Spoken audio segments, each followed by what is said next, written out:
Hola a todos, bienvenidos a este podcast. La verdad nunca he hecho esta introducción, sin embargo ya tenemos a nuestro primer invitado, Ricardo Durán. Señor, un placer tenerlo por aquí.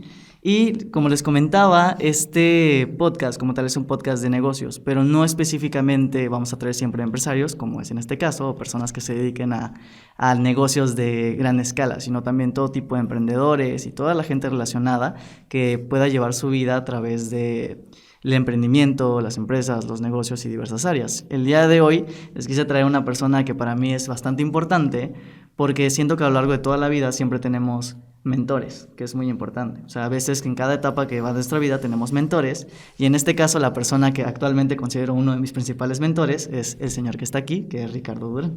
Gracias. ¿Cómo estás, Ricardo? Gracias, Jimmy. Mucho gusto, un placer estar contigo, compartir una nueva experiencia. Hemos platicado muchas veces tú y yo de muchos temas, pero es una agradable experiencia esta invitación. Claro, justo algo que decías es que anteriormente hemos hablado bastante y siento que eso está bien interesante porque eso fue uno de los principales motivos por los cuales quise hacer este podcast, que era, y te lo comentaba la última vez que platicamos, es decir, siento que platico con tanta gente como tú que en 1 hora, 2 horas nos dan, bueno, me dan y a las personas que nos compartes, que vamos contigo como por esta asesoría y esta consultoría, nos compartes tanta información tan valiosa que yo siempre siento y digo, no es posible que solo yo esté recibiendo esto, o sea, tengo que empezar a compartirlo. Y por eso también inicié esta serie de Emprendedor Empresario, donde empiezo a compartir los tips que también escucho de ti, pero ya llevados más a mi área. Y también por eso hice este podcast de decir, a ver, traigamos a la gente que de verdad sabe, que tiene esta experiencia y que al final del día pues, necesita ser escuchada. Así como nosotros, Bianchi Escalera, yo, todos los que vamos a ti a acudir por esta información, pues seguramente hay un montón de gente, de emprendedores, jóvenes, grandes, de todo tipo de edades que pues necesita escuchar esta clase de info. Entonces, por eso también quería que estuvieras aquí, por eso eres el primer invitado y te agradezco de verdad el tiempo de poder estar por acá. Sé que estás bastante ocupado y de verdad es un placer tenerte por aquí. No te preocupes, fíjate que estoy ocupado teniendo tiempo libre muchas veces. es una de mis disciplinas el día de hoy, tener tiempo libre y también tener tiempo productivo. Claro. Y ese balance creo que me da la tranquilidad y la paciencia de poder aplicar la experiencia que he tenido en mis años, no solo de empresario, sino también de colaborador en las empresas que me ha tocado estar, y esa experiencia integrada es la que hoy puedo compartir con ustedes. Claro, justo algo que quería platicar contigo es eso de que dices como colaborador. Yo cuando te conocí como, o sea, empresario, por así decirlo, y lo digo porque al final pues, una empresa es una persona moral, o sea, no sé cómo identificar entre emprendedor y empresario. A mí me gusta decir que emprendedor es una actitud más que como una definición en específico, y para mí un empresario es una persona que tiene una SADCB, entonces no sé cómo especificarlo, no sé, o sea, por ejemplo, ¿tú cómo defines ese concepto de emprendedor o empresario? ¿Cómo lo ves? Bueno, yo creo que el emprendedor es aquel que tiene una idea de negocio y que está en el proceso de ejecutarla. Okay. El empresario, sin importar el tamaño, es aquel que ya toma acción en su idea. Okay. O sea, un emprendedor puede ir con su idea tocando puertas, platicándola, redefiniéndola en el camino, pero el empresario es el que se compromete y pone manos a la obra. Incluso si su idea no está completa. O sea, no es un tema del proceso de la idea, sino desde mi punto de vista, el llevarlo a la acción. Claro, ya ahora sí que tomar las riendas sobre ese camino y no solo dejarlo en el plano de aire, sino establecerlo en la tierra y llevarlo a cabo. Exacto, tomar acciones. Ok, interesante. Algo que igual quería platicar contigo y también se me hizo muy curioso, es que llevamos ya tiempo de que platicando, hablándonos, llevándonos, haciendo cosas en conjunto, y hasta hace poco me comentaste y estábamos platicando cuando íbamos a un vuelo de Ion que estudiaste ingeniería, o sea que eres ingeniero, y yo no sabía que eras ingeniero. De hecho siempre tenía esa duda de como, ¿de dónde viene Ricardo? Y al final escucho de que pues, otras personas, tus hijos, me platican un poco de lo que haces, de dónde vienes, y nunca te he preguntado de dónde salió Ricardo, si es ingeniero y estuvo desde que en Televisa y en estas áreas, ¿cómo llegó al mundo de emprendimiento, llegar a ser empresario? Y desde dónde viene Ricardo. Creo que es algo que también quería traer aquí porque dije, nunca le he preguntado y me gustaría preguntarte como, ¿de dónde, o sea, eres ingeniero? ¿De qué me habías dicho específicamente? Yo estudié ingeniería en comunicaciones y electrónica e hice una especialidad en comunicaciones en el Instituto Politécnico Nacional en la Ciudad de México. En esa época los planes de estudio eran de 9 semestres y el último año te permitían hacer una especialidad que en aquellos tiempos era comunicaciones, electrónica, había acústica y había lo que empezaba a ser robótica, pero que le llamaban control. Okay. Entonces a mí siempre me gustaron mucho el tema de las comunicaciones. Crecí en una familia de ingenieros. Mi padre es ingeniero egresado también del Politécnico. Okay. Mi tío, el que sigue en la familia de mi padre también. Los dos trabajaron en Televisa toda su vida. Y bueno, yo como por inercia, antes de terminar la carrera, empecé a hacer prácticas en Televisa y me fue tan bien que me quedé. Yo ya mis 2 últimos años de la carrera los estudié trabajando. ¿Y qué es lo que hacías en Televisa? Mira, inicié mis prácticas en un estudio de producción de televisión. Okay. Eso fue increíble porque ahí se integran todas las áreas de la ingeniería en las comunicaciones. Y después me relacioné con un grupo de ingenieros que estaban en esas épocas, te hablo de los 89, 90, en las transmisiones satelitales. En México en esas épocas se estaban lanzando los primeros satélites, los Morelos 1, Morelos 2, Solidaridad, etcétera, y solamente el gobierno posee infraestructura para transmitir a satélites. Y esa era la primera aventura privada, siendo Televisa un ente privado, en desarrollar infraestructura propia para transmitir en satélite. Y yo me incluí en ese grupo de ingenieros que desarrolló el primer prototipo de estación terrena fija y transportable para transmisiones vía satélite. Entonces prácticamente fuiste pionero en esta área. Fui pionero en esa área. De hecho, mi proyecto de titulación, mi tesis, está basada en algo que en ese momento era un concepto súper sofisticado, que era la compresión de video digital. Entonces fue la primera, digamos, ponencia en el Politécnico que se hizo sobre compresión de video. Era algo tan nuevo que estaba existiendo apenas en la industria privada, pues obviamente a nivel universitario no se conocía nada. Y en eso hicimos la tesis junto con otros 2 ingenieros, grandes amigos míos. Y de ahí arrancó mi vida en Televisa, donde estuve por 10 años. Wow. Ahí trabajé del 90 al 2000 ya formalmente. Okay. Pero fíjate que siempre tuve claro que eso para mí era una parte de mi proceso profesional. Nunca me vi como muchas personas en ese tipo de empresas que se sienten muy afortunados, y sí es muy afortunado el que trabaja ahí, pero ellos lo que quieren es vivir toda su vida ahí. Sí, y algo dicen, estable. Aquí me quedo toda mi vida. Y yo tengo hoy amigos que aprecio y que tienen ahí 35 años trabajando y ahí se quedaron. Claro, que también, o sea, al final del día es válido, que es algo que, por ejemplo, yo comparto mucho con todas las personas que se acercan a mí, y es la definición del éxito al final depende de cada persona. Si tú te consideras exitoso estando en esa área, increíble, o sea, qué padre y qué interesante que eso es a lo que te gustaría dedicarte y que estés muy feliz con esa área.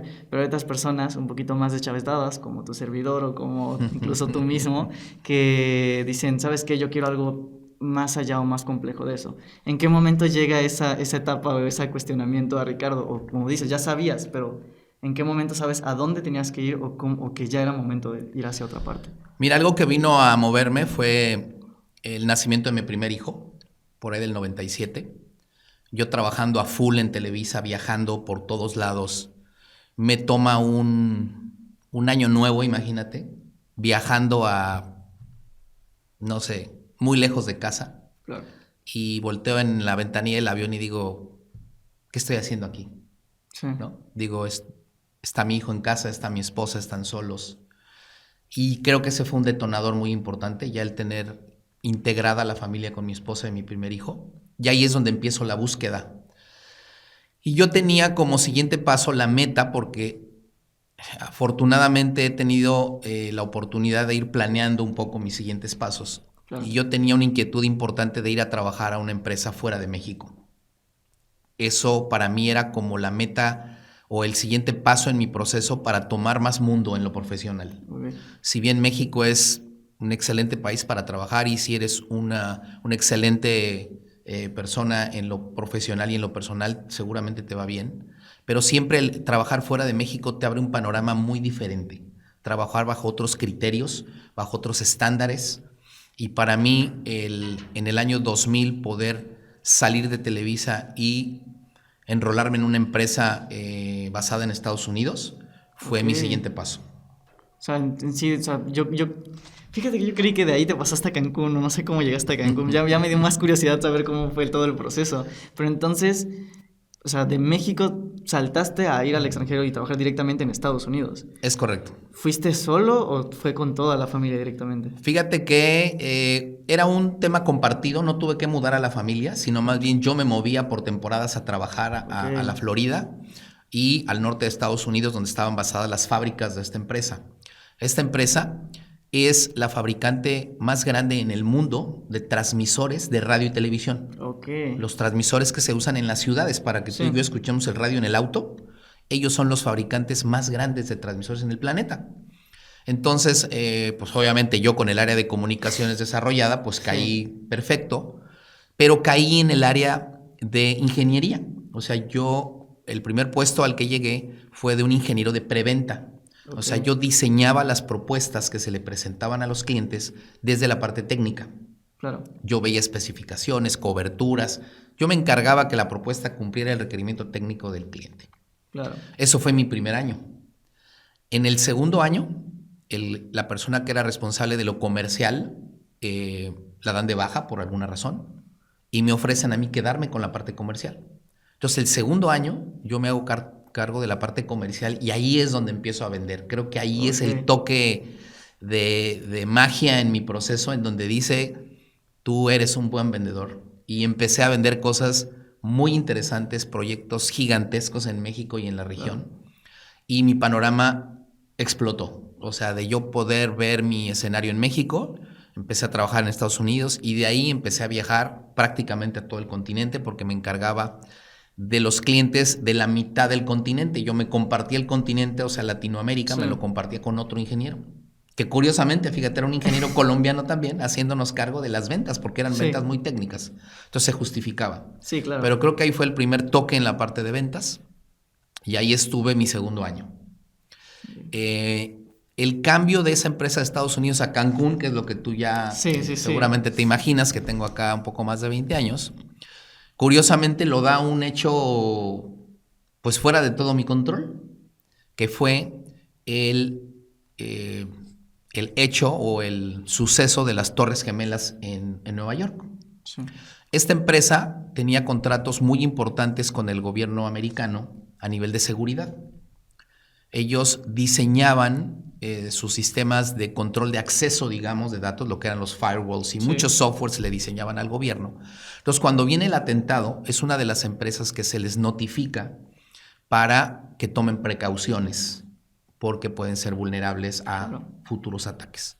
Entonces, la empresa se lo toma muy en serio, hace una reestructura en toda la región y me hacen un ofrecimiento de mudarme definitivamente a la Florida, pero en un estatus de asesor, no de empleado regular. Claro.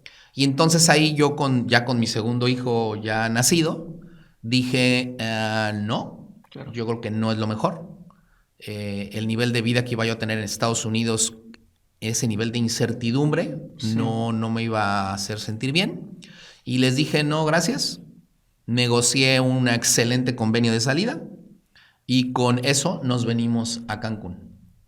A Cancún nos venimos sin ningún negocio, sin ninguna expectativa de hacer negocio en algo. O sea, no sabíamos qué hacer. Claro. Simplemente traíamos un capital y teníamos una casa aquí en Cancún. Algo que era muy interesante y me gustaría retomar es el hecho de que dices cuando estabas en ventas, y es algo muy importante que veo que recargan muchísimos empresarios por algún motivo, que es el momento en el que un emprendedor o cualquier entidad que se acerca al mundo del emprendimiento o de las empresas, cuando ve que si agarras A y lo vendes de esa manera, el hacer esa transacción de lograr convencer y vender para ver el resultado, o incluso cuando haces ventas al por mayor, que es esto que me sale un costo menor, venderlo a este costo mayor, a través de esta mercadotecnia o de todo lo que tengan que implementar, dicen que en ese momento, cuando lo llevas a cabo y ves el resultado que puedes sacar de eso, es donde cambia el switch. Tú sientes que en ese momento, porque cuando lo empezaste a mencionar, vi que dijiste, o sea, que prácticamente te brillaron los ojos de que cuando ingresé a ventas, ¿crees que en ese momento ahí cambia la visión de algún modo? Sí, cambia tu visión totalmente, porque te das cuenta de la generación de la riqueza. Claro. Uno de los conceptos que yo tengo muy claros en mi vida ya como empresario es que la riqueza en un negocio, en una empresa, se genera en la transacción. Claro. Si una empresa no hace transacciones, no genera riqueza. Entonces, cuando tú estás de cerca en la transacción y ves qué sucede, cuál es la magia entre el costo y el precio, dices, wow, de aquí soy, ¿no? Sí. Y afortunadamente a mí esa empresa me dio una estructura tal que me fortaleció en mi camino para poder hacer digamos que un modelo de negocio que fuera rentable y sustentable. Y es que por el final del día pues no era cualquier empresa, o sea, era una empresa bastante grande por lo que mencionas. Muy grande. Sí. Y incluso algo que también me da curiosidad es, ¿crees que el hecho de ser ingeniero cambia tu visión de ver la manera de hacer negocios al final del día? Porque obviamente, y ahorita que estoy conviviendo más con gente que está en las universidades, que lleva esta área, pues yo viendo lo que es derecho y contabilidad, a veces hablo con los ingenieros y están viendo cosas que definitivamente no entiendo. Y que son tan complejas que yo de verdad no entiendo cómo lo hacen. ¿Tú crees que todo este conocimiento que tienes como ingeniero al final del día te da una visión distinta? Y si es así, ¿qué es lo que crees que cambiaría como un ingeniero? ¿O realmente solo es...? Mira, yo creo que sí nos da una visión especial, yo diría. Claro. Nos da una visión especial porque un ingeniero de inicio convive muy bien con las matemáticas, con los números. Y para mí un negocio en el que no se pueden plasmar y analizar los números, pues es un negocio que tiene muy pocas posibilidades de éxito. No puedes controlar lo que no puedes medir. Y los ingenieros somos muy buenos midiendo y controlando. Claro. Entonces creo que esos conceptos nos ayudan a aterrizar nuestras ideas y analizar lo que tengamos que analizar. Creo, porque conozco también excelentes amigos míos ingenieros, que en nuestra parte de luz somos muy analíticos y proactivos, pero en nuestra parte oscura los ingenieros somos sobreadministradores, o sea, queremos súper controlar y ahí es donde también en esa oscuridad de nuestra lado de ingeniero no nos lleva a lugares seguros. Claro. Yo creo que el empresario en algún punto necesita un poco de locura en el momento de decir mis números dan. No hay otra forma de saberlo más que ejecutarlo. Claro. Y vamos. Que es prácticamente, o sea, la vez que fui contigo, que estaba bien devastado porque dije, no entiendo por qué las cosas no me salen si tengo los conocimientos suficientes, pero no lo hago. Y fue que me dijiste que pues lo estás viendo como el ámbito derecho que llevas viendo toda la vida y eres tan chiquito y tan minúsculo dentro de un mar de tiburones que, o sea, si lo haces o no lo haces al final del día, o sea, no pasa nada, precisamente porque... Hay una frase que me gusta mucho que es, no tenemos, o sea, vamos a hacer un negocio. ¿Tenemos $1 millón? No vamos a perder ni $1 millón, entonces no estamos perdiendo prácticamente nada. Y justo esto que dices de al final, o sea, dejar de lado toda la parte de los números y todo esto, siento que le pasa a cualquier persona, o no solo el tema de números como ingeniero, sino que todas las personas que tienen una profesión, por ejemplo, yo ámbito de derecho y contabilidad, tú con el tema de ingeniería, a veces el tema del profesionista se puede llegar a comer al empresario de alguna manera. Y es algo muy interesante, porque incluso lo mencionaba en un video recientemente, que era lo que tú me dijiste de que, a ver, deja la parte fiscalista, porque pues ese güey está de que acostumbrado a resolver problemas grandes de millones de pesos, y al final del día pues, tú no estás generando esa clase de problemas, entonces ve y búscate esos problemas al final del día. Y se me hace interesante porque creí que era algo como que muy de contadores o muy de gente, pero ya vi que es en todas las áreas en general.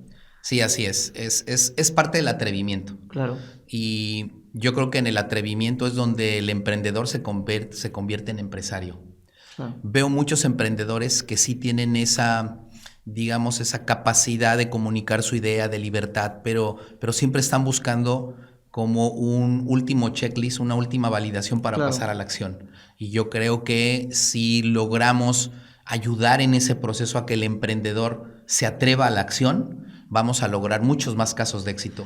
Un poco haciendo el ejemplo que tú dices, oye, no tenemos $1 millón, pues no vamos a perder nada. Es lo mismo, o sea, si no tenemos emprendedores que hagan empresa, pues nos quedamos solo con emprendedores y podemos tener cientos de proyectos de emprendimiento, pero si no pasan en un porcentaje de conversión importante a ser empresa, no podemos darnos cuenta si eso estaba bien o no. Que de hecho, en promedio, un emprendedor tarda 2 años en convertirse en empresario.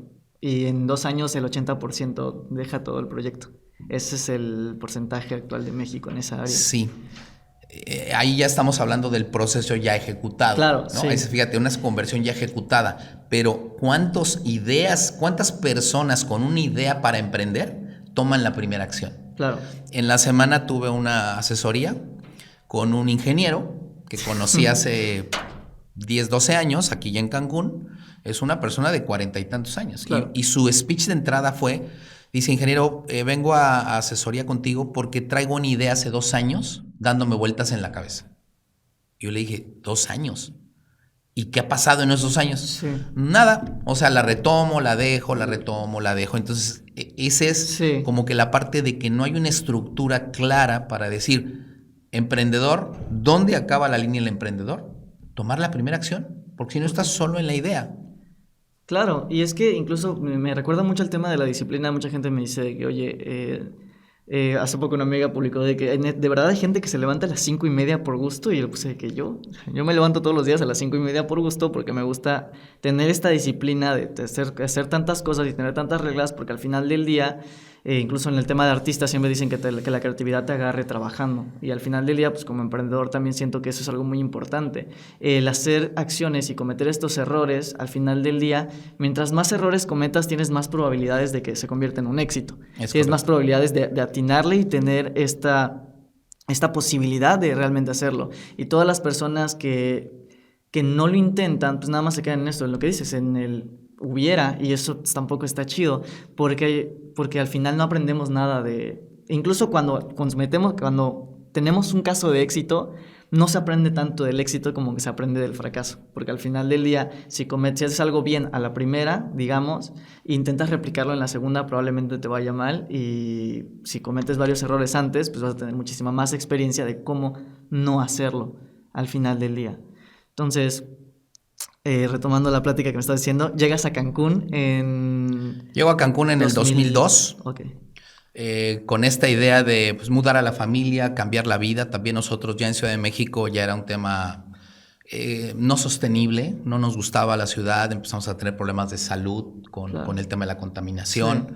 Mis hijos pequeños, yo les quería dar una opción de vida diferente, y Cancún se presentó como uno de las mejores opciones que ya conocíamos. Yo había venido a trabajar mucho a Cancún, estando en Televisa. En el proyecto que te platico del tema satelital, Cancún fue una de las 10 ciudades que se detonaron con una estación satelital privada. Sí. Y yo vine a instalar esa estación aquí a Cancún. Entonces pasé mucho tiempo en Cancún, por ahí del 99, 2000, por ahí. Y bueno, de ahí me enamoré, compramos una casa que tuvimos un rato ahí como en espera, esperándonos a venir. Y de repente tomamos la decisión cuando me comunicaron el plan después del incidente de 2001. Sí. Platico con mi esposa y dice, vámonos. Y nos venimos en ese verano del 2002 y aquí iniciamos. Y en ese momento yo tenía claro que no me iba a emplear más. Okay. Que yo iba a hacer empresa. ¿Pero qué fue lo que detonó esta necesidad de decir ya no voy a seguir siendo empleado? Me sentí listo. Okay. Me sentí listo, seguro de tener la experiencia y la capacidad. Yo a mis amigos en Ciudad de México que me decían, ¿estás loco? ¿Qué vas a hacer en Cancún? Y mi respuesta es, no lo sé. Quizá venda tacos, pero voy a hacer lana. Claro. ¿Sale? Entonces, así llegamos y probamos, como tú dices, en el proceso de cuántos son éxito y cuántos son fracasos. Si te dijera los negocios que mi esposa y yo hemos hecho aquí, bueno, hemos desde distribuido zapato, hemos distribuido ropa de playa, sobre todo esos negocios liderados por mi esposa, que es otra empresaria también de acción. Y yo, fíjate que me encontré, curiosamente, yo sí creo un tema en cuál es tu siguiente paso en el destino como persona, sí. Y eso ha guiado mucho mi camino como empresario y como padre y como finalmente persona. Muy curioso porque en cuanto los chavos entran a la escuela, en ese verano que llegaron, le digo a mi esposo, oye, pues ya voy a buscar qué hacer. Claro. Me voy a lavar el auto. En esas épocas pues no había redes sociales, no había nada. Sí. Compro mi periódico y me empiezo a buscar cuates que vendieran negocios. Okay. Y encuentro así en el aviso oportuno que decía, vendo marina de actividades acuáticas. Y yo dije, wow, actividades acuáticas. No sé nada de eso, pero suena bien, me alcanza. Va. Tomo el teléfono, porque si había teléfonos celulares, sí. Todavía no inteligentes. Le marco.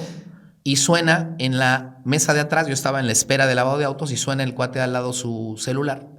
Contesto y él contesta también. Nos volteamos a ver y me dice, soy yo. De ese tamaño la coincidencia.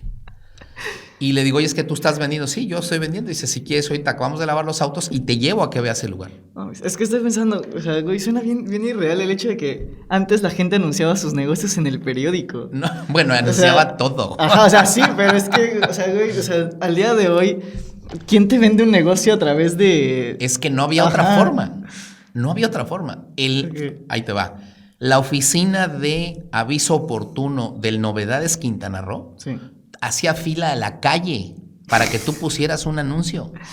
A la Montaron madre. así todo un set de escritor. O sea, era el Sí. hit en Cancún, porque en Cancún, imagínate, en esas épocas de los 2000, ¿cuánta gente no vendía cosas? Sí, claro. Entonces, todo se comercializaba a través de ahí.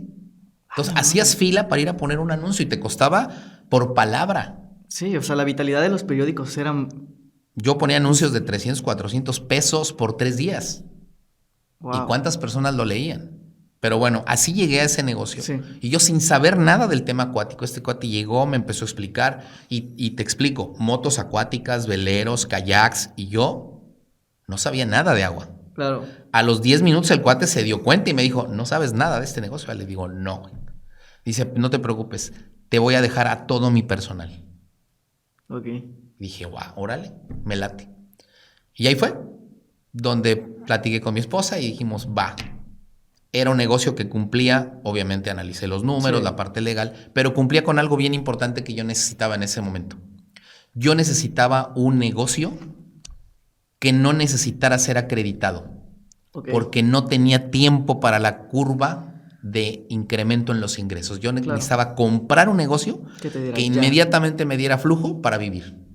Ok. Y eso lo cumplía, porque tú puesto en la playa, para los turistas no necesitas estar acreditado, tú Sí, estás no. donde ellos necesitan el servicio. Sí. Y de ahí detonamos. O sea, sí viniste de que prácticamente tablas. O sea, llegaste tablas. a hacer negocios. Traíamos un muy buen capital, Sí. pero el capital era o te lo comes viviendo Justo. o lo inviertes para vivir. Ok. Y obviamente el librito decía inviértelo para vivir. Claro. ¿No? Porque pues la otra Sí. Se estaba va a padre, acabar. pero pues se iba a acabar en el mediano plazo. Era finito. Exacto. Entonces hacemos eso, me va muy bien en ese negocio. También me va que amigos que hice en la empresa en Estados Unidos me llaman y me dicen, oye, tenemos tanta lana, queremos invertirle más. Y Ok. entonces compramos más posiciones en otros hoteles y nos hacemos más grandes. Y por ahí del 2004, 2005, éramos como el segundo o tercer cuate en operación acuática frente a hoteles en Cancún.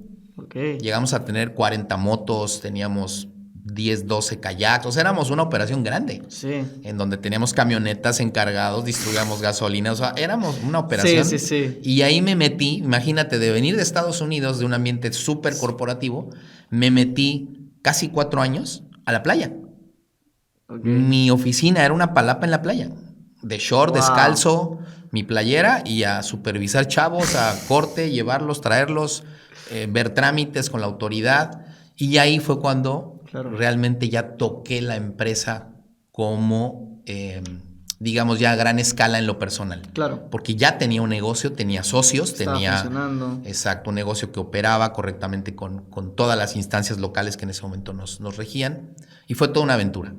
Fue toda una aventura. Y ese negocio termina con Vilma. Ok. Cuando llega Vilma, Sí. toda la operación, pues todo Cancún queda Claro. destruido.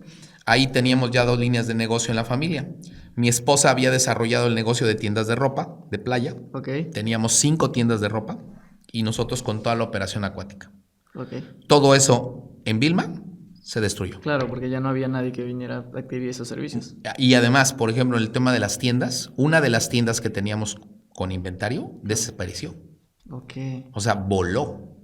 Nosotros perdimos motos, perdí un velero que en esa época era una inversión importante. Claro. O sea, cuando Cancún se recupera 6, 8 meses después, yo recupero lo que se puede de esa infraestructura acuática, me concentro en un negocio, liquido a los socios de Estados Unidos y me concentro de nuevo en una posición y ahí empiezo a operar un poco, pero me doy cuenta que pues no, ya no voy a poder vivir y crecer de ese negocio. Perdón que te interrumpa, pero ¿cómo? O sea, personalmente, ¿Cómo te sentías en ese momento? Porque siento que... O sea, Fíjate que en esos momentos, te estoy hablando, yo tenía 30 y tantos Claro. años. En esos momentos me comí el mundo. Sí. O sea, para mí era, sí está dura la bronca, sí tengo la hipoteca de mi casa, sí tengo que pagar esto, pero yo, o sea, algo voy a hacer. Sí o sí tengo que sacarlo Sí, adelante. y algo bien importante, cuando ya tienes ese nivel de responsabilidad, ya no es saber qué tengo que hacer, es lo que tenga que hacer, lo voy a hacer. Sí, y justo eso que dices se me hace muy importante porque creo que este punto crítico de simple y sencillamente decir, y a mí me ha pasado, quizá por situaciones distintas por de dónde vengo y por la familia que he tenido, es de que, pues, yo veo mucha gente que me dice de que, oye, Jimmy, quiero hacer dinero. No, pues, ¿qué es lo que tienes más cercano? Pues haz esto, lo otro, ¿no? Ah, es que eso no me gusta. Ah, bueno, entonces, o sea, no tienes esa necesidad de hacerlo, porque al final del día es lo que dices. O sea, si lo tengo que hacer, si eso es lo que quiero, cambia cuando es lo que necesitas. Porque si lo necesitas, literal vas a hacer cualquier cosa porque al final del día tienes que hacerlo, o sea, no hay otra alternativa. Me acuerdo que en la pandemia en algún punto le dije, mamá, ¿sabes qué? Vamos a abrir una cocina y vamos a repartir comida. Dijo, ¿por qué? Yo, porque, o sea, soy yo manteniéndote a ti y aparte, sabe que no alcanzas, o sea, sí o sí necesitamos hacerlo. Y al final del día es eso, o sea, cuando cambia de ser un quiero a una necesidad, pues ya realmente me gusta llamarlo como este modo crisis de decir, pues tengo que resolverlo, güey. O sea, no tengo ni tiempo de estarme llorando, pensándolo, tengo que hacerlo, o sea, no hay más alternativa. Y justo lo que tú decías, tengo la hipoteca, tengo la familia, tengo dos hijos, o sea, no hay nada más que hacer. Y ese punto crítico está bien interesante porque marca mucho carácter al final del día. O sea, hay algo que a mí los abogados me dicen que soy muy valemadrista porque siento que el tiempo me va a dar la razón. Porque siempre estoy de que haciendo las cosas, como tú dices, sientes que te comes el mundo y a veces hago muchas cosas como saltándome como a la segura porque sé que tengo que hacerlo. O sea, no es como que, ay, voy a dudarlo, voy a medio intentarlo. No, o sea, lo voy a hacer porque tengo que hacerlo y lo que me cueste conseguirlo, pues es lo que se tiene que hacer al final del día. Claro, y ahí te diría que en tu construcción de persona Claro. también te van acompañando tus valores, tus principios, tus objetivos y aunque llegues al punto de lo que tenga que hacer, no es lo que sea. Exacto. ¿No? O sea, hay límites, sí, ¿no? también. O sea, porque sí de repente hay personas que he conocido que en momentos se dan esos permisos, dicen, es que no tenía otra opción. Bueno, estás en tus opciones. Claro. Sí había más opciones, son las que tú veías respetables, pero no es que era solo eso lo que podías hacer. Sí. Entonces yo cuando te digo lo que tenga que hacer era encontrarme 2 trabajos, 3 trabajos, Claro. y ahí te va. Algo que cuando yo llegué aquí y dije, no me vuelvo a emplear, que te lo acabo de decir, Sí. cuando viene ese punto, llegan unos cuates venezolanos y me dicen, te rento tu concesión porque vamos a invertir y crecer. Le dije, va, te la rento. Tengo un ingreso menor pero fijo y entonces me volteo a buscar trabajo. Ok. A emplearme de nuevo. Desde cero. De cero. Bueno, Sí. de cero, con un currículum que decía Claro. ingeniero, 10 años Televisa, 2 años Sí. en Estados Unidos, o sea... Sí. Ahí lo que funcionaba en mi contra es que estaba, para la parte profesional, estuve 4 años en la banca. Claro. No ejercía como ingeniero. Pero bueno, también de donde venía al mercado Cancún, pues fue suficiente. Sí. Y entonces me salí a buscar trabajo. Y de nuevo, al periódico. Y encontré en el periódico una empresa, que en ese momento era la empresa más importante, que daba soporte a conmutadores telefónicos en hoteles. Sí. Entonces dije, ¿Qué son los conmutadores telefónicos? Los conmutadores telefónicos es la central telefónica en donde se enrutan todas las llamadas desde una habitación. Si el huésped toma su teléfono en la habitación y marca el 0, a través del conmutador le contesta la cocina, recepción, botones, etc. Es literal un equipo que conmuta las llamadas y comunica de un punto A a un punto B. Claro, y digo que la manera más simple de hacerlo es como, por ejemplo, si tú marcas un hotel, te contesta la recepcionista y si quieres contratar a tal persona, te manda directamente. Entonces, lo que ustedes hacían era la parte técnica de que se pudiera enlazar entre esos teléfonos. Nosotros vendíamos esos conmutadores, los instalábamos y los manteníamos. Y era la empresa con el mayor número de contratos de servicio. Estaba en un crecimiento impresionante. Tenían un proyecto en Brasil, tenían un proyecto de aeropuertos. Entonces llego en el momento perfecto en la empresa. Porque imagínate, todo destruido. Claro. Y los hoteles queriendo ganar infraestructura, pues llegué en el momento perfecto. Entonces dije, bueno, lo que tengo que hacer. Claro. Emplearme, pues jalo, me empleo. Y entonces de 2006 a 2009 me empleo, tomo fuerza. Y de nuevo, fíjate, la circunstancia, 2001, Torres Gemelas, Sí. 2005, Vilma. tema de Vilma. En 2009, yo me planteé quedarme a trabajar un poco más, pero de repente el dueño de esa empresa, como a varios también dueños les pasa en algún momento, dices, quiero tomar utilidades y como en Las Vegas digo, vámonos para acá. Entonces empieza a drenar la empresa al punto que prácticamente la quiebra. Y con el que era el director comercial, yo era el director de operaciones, de un día a otro nos quedamos en la opción de prácticamente cerrar la empresa, pero los clientes nos seguían llamando. Entonces nos quedamos sin trabajo y los clientes nos llamaban y nos volteamos a ver y dicen, oye, pues es el momento. Claro. Hay que hacer nuestra empresa. Ni siquiera es que estamos compitiendo. El otro cuate agarró su lana y se fue. Sí, tienes la demanda directa. Teníamos la confianza de los clientes, nos conocían, teníamos un buen prestigio en la zona en lo personal. Que eso es algo que pasa muy interesante en México. Y eso lo hablaba con un gringo hace poco, con otro empresario que está allá. Me decía que en México los negocios son bien graciosos porque la gente confía más en la persona que está detrás de la empresa que en la empresa en sí. Es correcto. Porque, o sea, en Estados Unidos toda la gente confía en las marcas, en los logotipos, en la empresa, la infraestructura que la ejerce, pero en México si un empresario se pasa de un negocio a otro, la gente, los clientes que puedan estar dentro de esa necesidad que él va a cubrir, se mueven junto con él. Totalmente cierto, y eso tiene que ver con la idiosincrasia del latino. Okay. El latino, y me refiero a toda Latinoamérica, le encanta la relación personal. Al gringo y al sajón no le interesa la relación personal. Por eso pueden ser fríos, pueden ser incluso groseros en la relación de negocio, porque no le importa ser tu amigo. En cambio, en Latinoamérica sí. Y aquí lo vivimos, y eso es totalmente real. Y yo viniendo de esa cultura de la empresa americana, pues lo trasladé perfecto acá y lo acabé de entender. Y entonces nos empezaban a llamar y dijimos, oye, pues te veo en un café y vamos a organizar una empresa para hacer esto. Y además, con la capacidad y conocimiento de ahora sí hacerlo bien. Claro. Porque no lo estábamos haciendo, lo hacíamos como alguien más quería. Exacto. Entonces nos sentamos, los dos ingenieros del Poli, fíjate. Él 2-3 años menor que yo, pero los dos salimos de Cine Zacatenco. Alma mater. Nos hablábamos el perfecto idioma. Al día de hoy somos perfectos amigos y nos vemos de vez en cuando.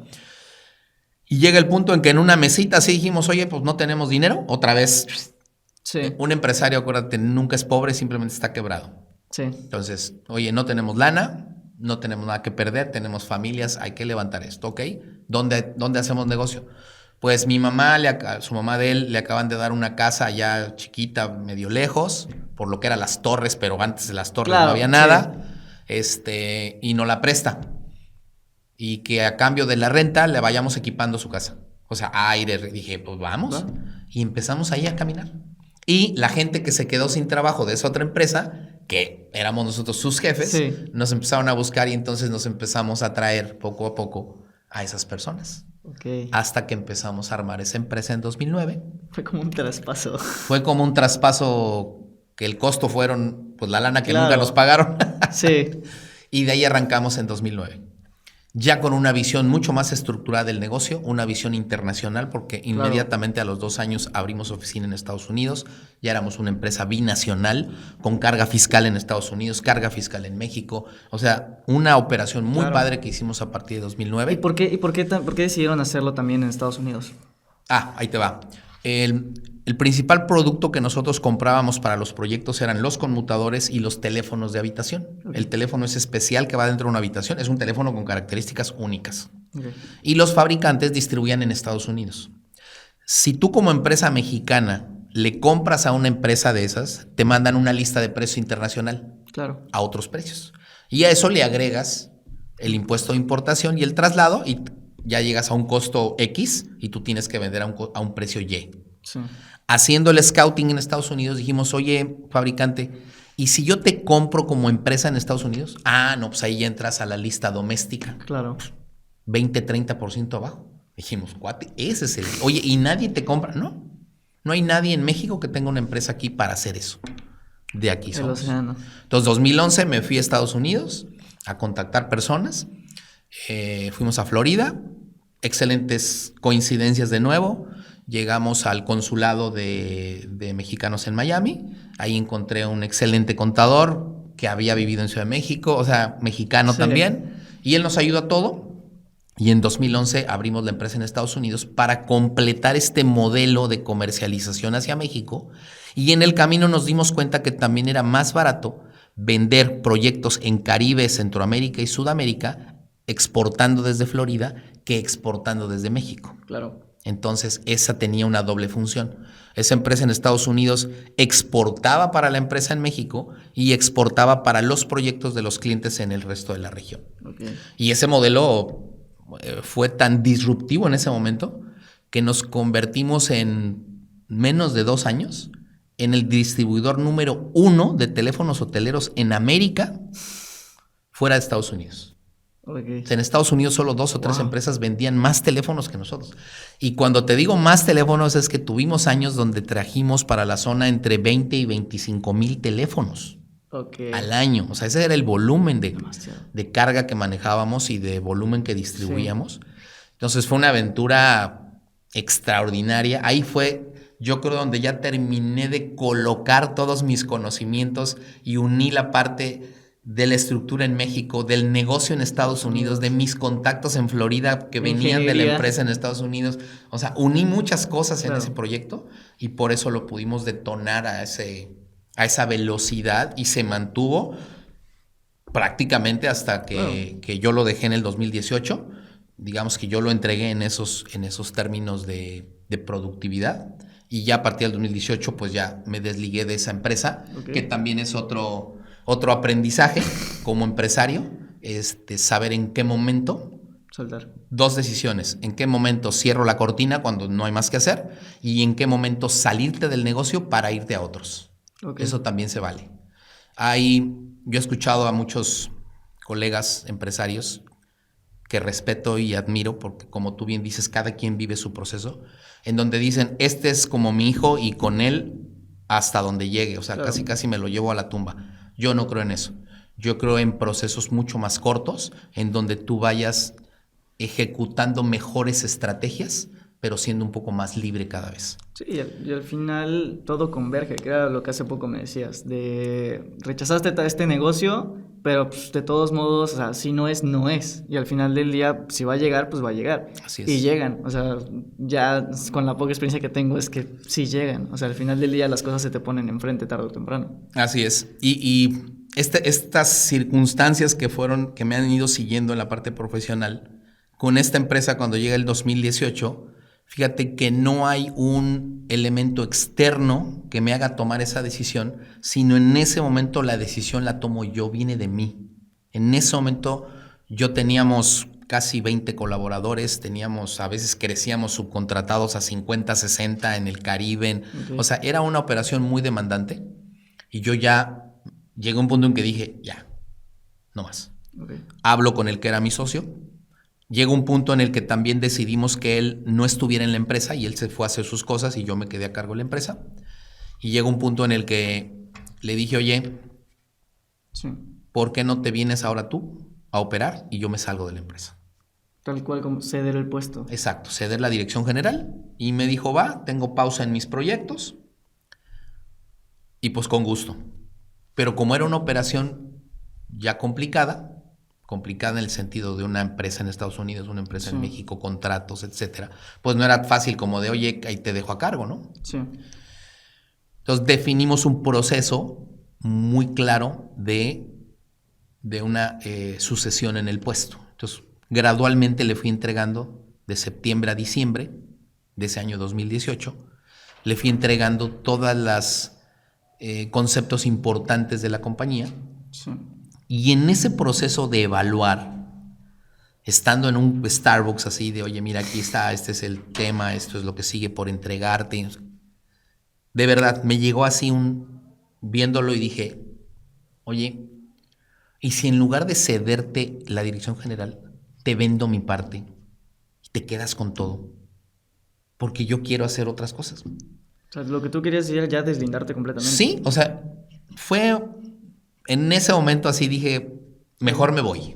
¿Ya? Y recordé mucho a cuates con los que yo había leído de que eso también se vale. Claro. En algún punto decir, bueno, ya fue suficiente para mí. Como que ese fue el mensaje que yo recibí. Fue suficiente. ¿Cómo captar esas señales? Porque, por ejemplo, te lo comento, a mí me pasa ahorita en el tema de marketing que estábamos con la agencia el año pasado, que estábamos batallando por los contratos, por los clientes y todo esto, y ahorita, o sea, te puedo decir, te puedo compartir que los clientes que me están llegando en su mayoría son del sector inmobiliario. O sea, actualmente solo llevamos 2 meses, ni siquiera hemos terminado el segundo mes del año y ya son 3 clientes grandes del sector inmobiliario que se están cerrando. Y anteriormente probablemente los hubiera ignorado porque no me sentía como que con esta capacidad de poder gestionar y decir, o sea, hacer el marketing de un desarrollo, es como no tengo ni idea. Pero no, o sea, hasta el día de hoy, yo ahorita vi la oportunidad, justo las mismas personas con las que empecé a trabajar me recomendaron con más personas y ahorita me estoy anichando en el tema de marketing, específicamente en desarrollos o venta de propiedades de este estilo. Y yo no, o sea, no me di cuenta que ya estaba en esa área hasta hace un par de días que se cerró el tercer proyecto y dije, ok, ya me di cuenta que me estoy encargando de este sector y aquí es donde me están reconociendo y los contratos son más largos, las pagas son mucho mejores y me sorprende, pero yo no, o sea, hasta ahorita lo reconocí, no es como que haya tenido, con lo que dices, como esta epifanía o este decir, hacia aquí es o por aquí es donde tengo que ir. ¿Cómo recomendarías como poder reconocer esas áreas de oportunidad o que al final yo siento que también es algo como muy del universo, te lleva hacia allá y te coloca? Sí, yo ahí creo dos temas, tengo 2 teorías. La primera, que nada se te va a mostrar hasta que estés listo. Claro. Si tú hace un año, porque te conozco, hace un año traías muchas ideas y te dedicabas a muchas cosas. Claro. No tenías foco en algo. Aunque se te presentaran los clientes, tú no los ibas a ver. En el momento en que redireccionas tu atención y dices, me voy con la agencia porque creo que esta es la primera piedra en mi camino que sigue. Cuando tú decides eso, entonces te conviertes en un prospecto para ese mercado y dices, claro. Y el mercado ya te ve listo porque tú estás listo. El mercado siempre está ahí. Claro. Ojo, es algo que también los empresarios a veces no la creemos, de que nosotros vamos a llegar a... Hay muy poquititos empresarios que hacen una disrupción en el mercado tal que cambian al mercado. Eso claro. Existe, pero estamos hablando de unicornios. Claro. Normalmente los que nos presentamos como prestadores de bienes y servicios, cuando mucho aspiramos a un alto valor agregado y ahí estamos luchando porque sea el mayor valor agregado que podemos en nuestros servicios o productos. Pero cuando tú te alineas a lo que el mercado necesita, ahí es cuando la ventana se abre. Converge. Entonces tú, más bien es, cuando tú estás listo, el mercado te habla. Mientras tú no estés listo, estás hablando otro idioma con el mercado. ¿Sale? Sí. Ese es un tema de evidencia. Tú te alineas, el mercado te empieza a buscar. La otra es ya un trabajo personal. Un trabajo de reconocerte y de creer en lo que tú piensas. Porque hay ocasiones en donde nosotros mismos dudamos de nuestros propios planes y pensamientos. Cuando tú tienes tu certeza que dice, a ver, yo he tomado estas decisiones y razonablemente me ha ido bien. O sea, tengo evidencia de que me ha ido bien. Entonces, fluyo y me dejo ir. Y me empiezo a encontrar también señales a las que en mi experiencia les ofrezco menos resistencia. Claro. Pero les doy la oportunidad de que surjan. Esto que te digo de te vendo la empresa, fue así de, primero se volteó y se empezó a reír y me dijo, ay, no me estés bromeando. Le dije, no, sí, ¿por qué no hacemos el ejercicio? Ah, órale, vamos a hacer el ejercicio, porque no hay forma hoy que te pague tu mitad. Claro. Le dije, no te preocupes, pero tenemos aquí estas reservas, tenemos esto, de lo inmobiliario, vamos claro. Le digo, eso y lo demás, vemos. Ah, bueno, pues si quieres, ve echándole números. Entonces tuve tiempo para ir validando esa idea y me fui sintiendo cada vez más a gusto con esa idea. Claro. Porque si a la segunda o tercera conversión le digo, oye, no, sabes que no, era broma. No te preocupes, sí. Seguimos igual, hubiéramos seguido igual. Pero la idea se fue madurando, entonces también hay que reconocernos que esos procesos personales de toma de decisiones necesitan un tiempo. Claro. No es de ahora aquí, ahora allá, no es toma un paso hacia atrás, evalúa la situación, evalúa cómo te sientes y entonces regresa a la acción. Justo. Creo que este tema que dijiste del personal también es muy importante porque, o sea, perfecto, o sea, usando mi propio ejemplo, el año pasado sí estaba seguro de lo que estaba haciendo, pero había cosas donde no tenía la certeza de poder, de hablarle con esa confianza al cliente de que, ok, esto es lo que puedes conseguir. Y al día de hoy puedo hablar con el cliente y decirle, mira, o sea, lo que estás buscando, la verdad es que no lo vas a conseguir a menos que hagas esto, porque ya tengo los resultados, tengo los números, tengo la experiencia y tengo la capacidad de poder ser el cliente. Por ahí no es. y también saber cómo marcar al final del día el tema de, ¿sabes qué? También me voy. O sea, de que lo que tú quieres no es, o sea, no solo no es viable en mi experiencia, sino que no está alineado a lo que realmente quieres. La forma en la que lo quieres conseguir o lo que estás buscando no es posible, yo me voy para atrás. O sea, realmente no voy hacia adelante. Y los clientes a los que les dices eso, muchos son de, ok, entonces, ¿qué es en base a tu experiencia lo que necesitamos?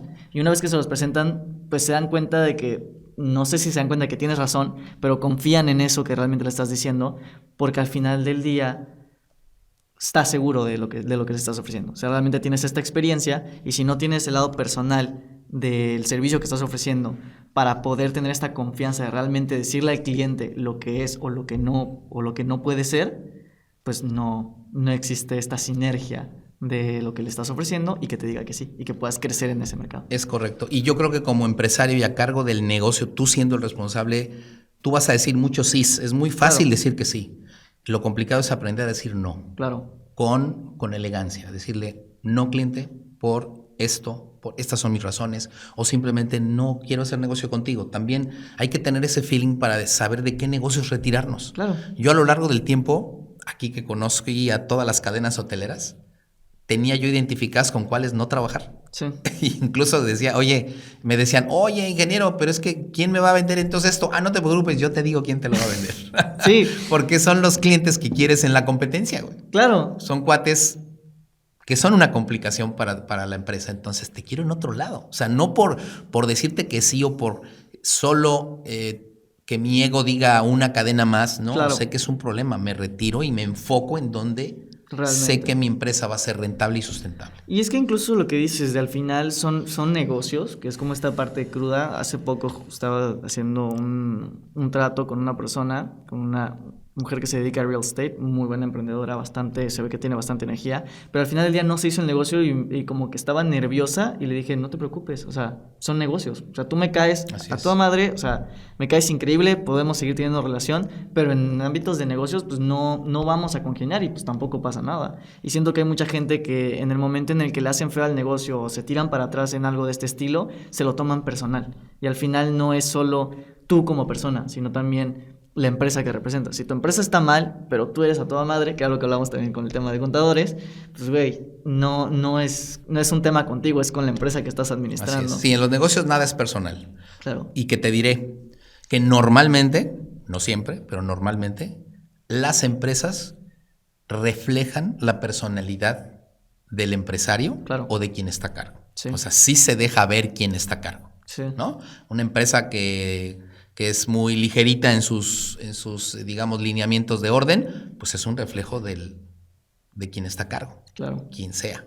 Y al contrario igual. Entonces sí se deja ver la persona, pero nada es personal, ¿no? Puede claro ser un buen cuate para tomarte un café y echar una buena charla de fútbol, pero no es para hacer negocios. Eso que dices que está bien interesante, de que la persona que está al frente es la que al final se refleja dentro de la empresa.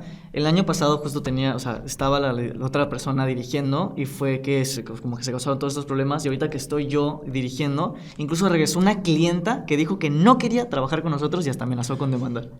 Y es eso, o sea, realmente el volver a retomar con esta nueva estructura y de que yo estando al frente, claro, es lo que le dio al final la certeza y la confianza de decir, vamos, o sea, quiero, y de hecho fue quien me mandó un mensaje de que, oye, todavía puedes seguir en Pilo del Marketing, es que me interesa, veo que están haciendo bastantes cosas, etcétera, y no me he dado cuenta que probablemente es eso, o sea, que la empresa actualmente refleja lo que yo estoy queriendo hacer, precisamente porque ya puse todo mi enfoque en que esto es en lo que le voy a meter por lo menos un año, que era lo que hablábamos. Así es, y hay muchas más comunicaciones de las que entendemos, ¿eh? Claro. Tú dices, es que yo me enfoqué y yo estoy a cargo, todo eso genera una energía alrededor de tu negocio que los demás lo vemos. Claro. O sea, los demás decimos, los que estamos alineados en ese mismo orden, en ese mismo mood de hacer negocios prosperar, pues dices, yo quiero hacer negocio con él. Claro.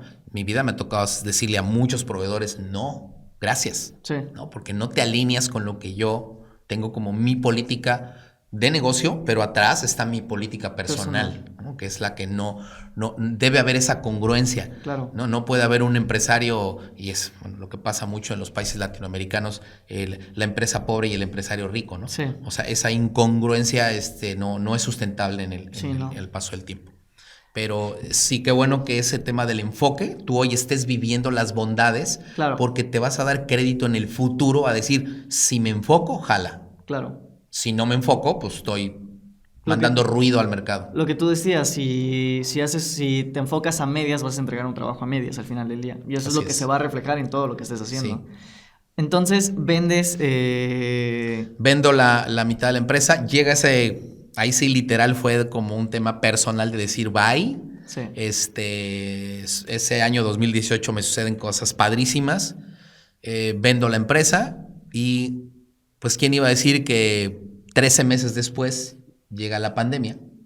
Ok. Y la empresa pues obviamente empezó a padecer Sí. de una manera importante. Y yo visto desde fuera dije, Wow. ups, O sea, es que me parece ¿qué porque... decisión tomé? Es que no manches, o sea, de que todas las veces que se te cayeron los negocios fue por factores externos. Así es. Y te saliste sin un factor externo para que después otro factor externo viniera a tirar el trabajo de nuevo. Sí, o a confirmarme Claro, de que, era el momento. fíjate cómo esos momentos en donde factores externos, yo reaccioné a los factores externos. Sí. En este caso, yo no reaccioné porque no había ningún elemento para que yo reaccionara. Simplemente tomé una decisión. Que eso es algo muy importante. Rodolfo y yo siempre decimos que hay una diferencia importante entre accionar y reaccionar. Totalmente. Hay mucha gente que solo reacciona a las cosas que le suceden y cuando pasa algo van sobre las cosas con un caos y simplemente reaccionando, o sea, sin pensar, sin analizar, sin tomar una decisión de, ok, si yo tomo esta decisión, estas son las consecuencias de lo que está suscitando y puedo accionar sobre ello. Y hay gente que solo reacciona, o sea, deja que las cosas pasen y hasta que pasan es donde se toman o sea, bueno, ni siquiera toman la responsabilidad, solo actúan en consecuencia de lo que está suscitando. Y cuando accionas, que es justo lo que decías, pues las cosas cambian completamente. O sea, tienes un mayor control sobre lo que estás haciendo. Y mira, siempre vas a tener imponderables en la vida, ¿no? Claro. Seguramente van a suceder cosas, pero si tu estructura está en un orden de no reacciono, sino acciono, claro, siempre vas a estar mejor parado. O sea, a mí el tema de la pandemia me tomó, yo veía colegas, amigos, todos padeciendo y yo estaba... O sea, en uno de los mejores momentos de mi vida, en el tema financiero, claro, ¿no? Porque tenía liquidez, tenía cosas, Yo dije, ¿qué momento de decisión tomé, no? Pero entonces dejaste la empresa y después, ¿qué hiciste? O sea... Después me tomé un año prácticamente libre. Okay. No hacía nada. Me dedicaba, bueno, soy fan de estudiar. Yo estudio media hora al día, por lo menos. Claro. Y cuando me refiero a estudiar es que me tomo, por ejemplo, hoy voy a analizar temas financieros. Y me agarro así una seguidilla de días, semanas a un pequeño clip del tema. Y luego switcho a otro, y luego de crecimiento personal, y luego un tema de meditaciones. Sí. O sea, tomo mis espacios para seguir aprendiendo. Eso es algo que no debes de tener nunca en tu vida. Sí. En tu cuota, por más ocupado que seas como empresario, como colaborador, como sea, date tus 30 minutos para aprender algo todos los días. Es una acción que suma a tu contexto personal siempre. Justo esto que mencionas, lo mencionan en este libro de Scaling Up, que estaba leyendo, de que todos los grandes empresarios se dedican hasta 1 o 4 horas a aprender específicamente. Así es. Y se me hace muy importante porque justo en el momento en el que yo empecé a seguir como esta norma de estudiar, que dices darte esos 30 minutos, todo diciembre del año pasado, después de la crisis, o sea, el cierre de año que yo tuve, que fue bien crítico, me dediqué a aprender algo nuevo todos los días. O sea, fue mi propósito. 2 horas de aprender algo nuevo todos los días y hasta ahorita, el día de hoy, lo sigo. Pero sí, todos me lo dicen que el cambio de ahí a acá ha sido bien agresivo. Y realmente marca esa diferencia, porque al final del día, si te quedas con los mismos conocimientos que tuviste durante todo un año, pues nunca va a haber una optimización, nunca va a haber una mejora o nunca va a haber una visión diferente. Solo vas a repetir lo mismo. Entonces... Sí, mismas acciones, mismos resultados. Claro. Tienes que hacer algo diferente. Entonces, ese 2019 yo me la pasé literal en la playa, paseando, hice muchos viajes con mi esposa, nos fuimos a Estados Unidos, nos fuimos al Bajío, o sea, disfruté todo ese 2019 y bueno, 2020 pues ya sabemos lo que pasó, pero fíjate que en ese preciso 2020 mi hijo mayor también empieza la universidad y dice, ¿sabes qué? Estaba estudiando negocios y me dice, ¿sabes qué? La universidad como que aprendo más contigo que yendo a la escuela. Claro. Y me tomó él en ese ciclo de cuando entregamos la empresa de Estados Unidos en el 2019, porque fue como la segunda fase de la entrega. Él me acompañó a las entrevistas en Estados Unidos con el contador para entregar. Y entonces de ahí como que me dijo, oye, yo quiero. Y le dije, bueno, a ver, tranquilo, vamos a empezar. Vamos a hacerlo, pero déjame terminar el cierre de esta empresa. Claro. Entonces, como a mediados de 2019, ya me siento con él y le digo, ok, estoy de acuerdo en que hagamos una sociedad primero en papel para iniciar algo y vamos a empezar de cero. Claro. Desde, imagínate los nombres. Sí. O sea, clase completa. Desde sentarnos, necesitamos tanto para la SA, porcentajes tú y yo, vamos a estar en esta oficina y a buscar negocio porque no sabíamos ni qué hacer. Claro. Nos quedaba claro que teníamos que hacer algo, pero no sabíamos qué todavía. Entonces me eché toda la estructura con él de nuevo, de cero. Nos toma la pandemia y aún en la pandemia él sigue trabajando, que ha sido uno de mis mayores descubrimientos y orgullos al día de hoy, mi hijo Ricardo, porque ha sido un empresario y un director de negocio extraordinario. O sea, yo en lo personal, que he estado trabajando con Ricardo, pues yo conocía a Luis, que pues ya sabemos que agarró un camino completamente distinto, pero cuando vi trabajar a Ricardo de la manera en la que se relaciona con la gente, la resolución de problemas que tiene y la visión operativa que tiene, sí está... De otro muy nivel. pasado. De otro nivel. Y fíjate que hace unos días estaba leyendo algo sobre los hijos. Sí. Dice, es importante que tú a los hijos le digas que solo es especial para ti, porque cuando salga al mundo puede que no sea especial para nadie. Claro. Pero echándome un paso atrás y viendo en el caso de Ricardo, y bueno, ahorita te platico de Luis, en el caso de Ricardo me echo un paso, 2, 3 y digo... Sí es especial en lo que hace. O sea, si ese chavo yo me lo hubiera encontrado hace unos años, yo lo contrato, güey. Sí, claro. O sea, yo lo contrato de director del negocio. Sí. Porque es un cuate enfocado, profesional, honesto. O sea, dices, y no porque sea mi hijo. O sea, yo lo escucho de muchas personas. He ido a algunas reuniones con él y digo, wow. Claro. Yo lo contrataba, ¿no? Sí, Qué bueno que es mi socio ahora, ¿no? Sí.